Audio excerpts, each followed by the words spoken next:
Tutorial membeli tiket pesawat melalui aplikasi Traveloka. Pertama, buka dulu aplikasi Traveloka. Lalu, pilih menu tiket pesawat.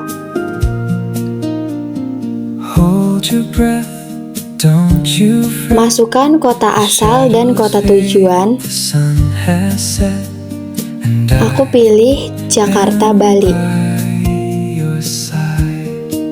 Selanjutnya, atur tanggal keberangkatan dan tanggal pulang, lalu klik cari, pilih jam keberangkatan, detail yang bertuliskan langsung, artinya penerbangan langsung tanpa transit. Lalu masuk, serta pilih di halaman paket.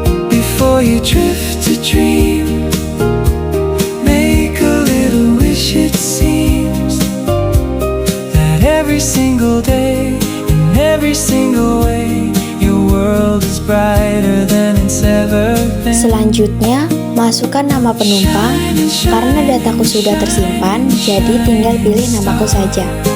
Untuk akun yang baru, biasanya diminta mengisi biodata, seperti nama lengkap, tanggal lahir, jenis kelamin, dan kewarganegaraan.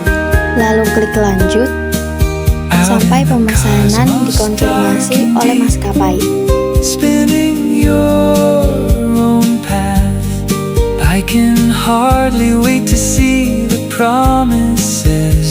Setelah itu, selesaikan transaksi pembayaran.